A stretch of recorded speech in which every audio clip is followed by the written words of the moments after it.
அஸ்ஸலாமு அலைக்கும் ஃப்ரெண்ட்ஸ். இன்றைக்கி என்னென்னு பார்த்தீங்கன்னா, காலையிலேயே பொங்கல் செய்யலாம் அப்படின்னு முடிவு பண்ணேன். அதுக்காக சரி நான் யூடியூப்பில் பார்த்தேன். அது ஏன் நம்ம ட்ரை பண்ணக்கூடாது, கொத்தமல்லி பொங்கல் அது செஞ்சால் டேஸ்ட்டு சூப்பராக இருக்குது அப்படின்னு சொல்கிறாங்க. சரி நம்ம ஏன் ட்ரை பண்ணக்கூடாது அப்படின்ட்டு தான் ட்ரை பண்ண போகிறேன். சரி ட்ரை பண்ணுறோம், அப்படியே ஒரு வீடியோவாக போட்டுருவோமே அப்படின்றதுக்காக தான் நான் இப்போ இந்த வீடியோவை மேக் பண்ணுறேன். இது எல்லாம் போய் ட்ரை பண்ணியிருப்பீங்க, இருந்தாலும் நான் எப்படி பண்ணுறேன்ட்டு பார்க்கலாம். ஓகேங்களா? அதுக்கு தேவையான இன்க்ரீடியன்ஸ் என்னென்னு பார்த்தீங்கன்னாக்கா, கொத்தமல்லி, இஞ்சி 1 இன்ச்சு, பூண்டு ஒரு 4-5 பல், பச்சை மிளகாய் 3, உங்களுக்கு காரத்துக்கு எடுத்து போட்டுக்குங்க. என் பையன் காரம் அதிகமாக சாப்பிட மாட்டான், அதனால் ஒரு 3 பச்சை மிளகாய் வச்சுருக்கேன். ஓகேங்களா? சரி வாங்க இப்போ நம்ம எப்படி பண்ணலான்னு பார்க்கலாம். நான் கொத்தமல்லியை கழுவி எடுத்துகிட்டு வந்திருக்கேன். ஒரு கைப்பிடி கொத்தமல்லி,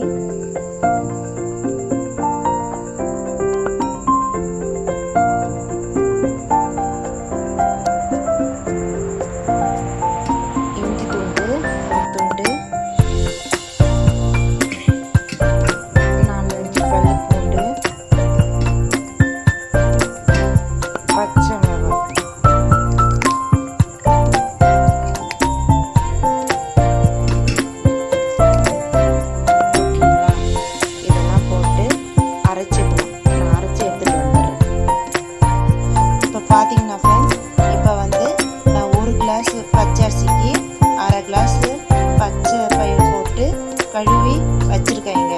இப்போ நம்ம அரைச்சோம் இல்லையா, நான் சொன்னேன் இல்லையா, கொத்தமல்லி, இஞ்சி, பூண்டு பேஸ்ட்டு, அந்த அரைக்கணும் இல்லையா, அந்த பேஸ்ட்டு இதில் போட்டுக்கணும்.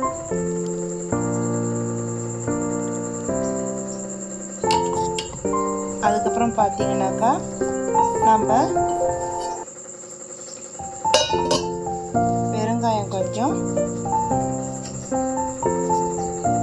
போட்டுக்கணும். ஏன்னா வாய்வு பாசிப்பயிறு இருக்கு இல்லையா, அது கொஞ்சம் வாய்வு எடுத்துவிடும், அதனால தான். அதுக்கப்புறம் 1 கிளாஸுக்கு 3 கிளாஸ் தண்ணி நலந்து போட்டுக்கணும். 1 கிளாஸுக்கு 3 கிளாஸ் அளவு. ஓகேங்களா? நல்லா வாயில வச்சுக்கலாம்.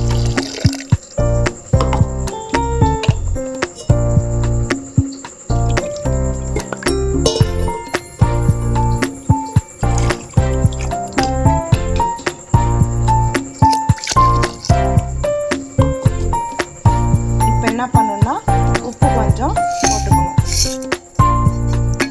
நான் கல் யூஸ் பண்ணுறேன், உங்களுக்கு எப்படி இருக்கும் நீங்கள் பார்த்து அதை யூஸ் பண்ணிக்கணும். ஓகேங்களா? இப்போ வாங்க இது குக்கர் போட்டு மூடி வச்சு எப்படி வருதுன்னு பார்க்கலாம். இப்போ பார்த்தீங்கன்னா குக்கர் போட்டு மூடி போட்டு வச்சாச்சு.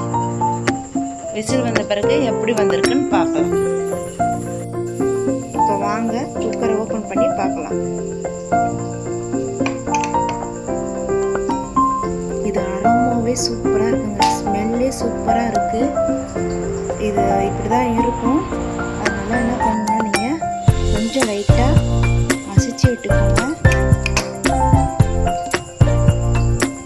நான் இந்த இதை வச்சு லைட்டாக மசிக்கிறேன், ரொம்ப கிடையாது, லைட்டாக மசிக்கிறேன். ரொம்ப மசிச்சிடாதீங்க, லைட்டாக.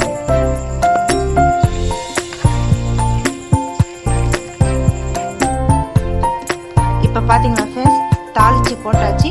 பொங்கல் நல்லா சூப்பராகவும் வந்துருச்சு. நான் டேஸ்ட்டு பிள்ளைங்களுக்கு கொடுத்து நான் எப்படி இருக்குன்னு கேட்டு சொல்கிறேன். ஓகேங்களா? நான் பொங்கலுக்கு நான் சட்னி அரைக்க போகிறேன். மல்லாட்டை சட்னி தாங்க அரைக்க போகிறேன். எங்கள் வீட்டுக்காருக்கு மல்லாட்டை சட்னி தான் ரொம்ப பிடிக்கும். உங்களுக்கு பொட்டுக்கடலை சட்னினா பொட்டுக்கடலை சட்னி அரைச்சிக்கோங்க. நான் என் வீட்டுக்காருக்கு மல்லாட்டை சட்னி தான் பிடிக்கும்னு சொல்கிறதுனால நான் மல்லாட்டை சட்னி அரைக்கிறேன். ஓகேங்களா?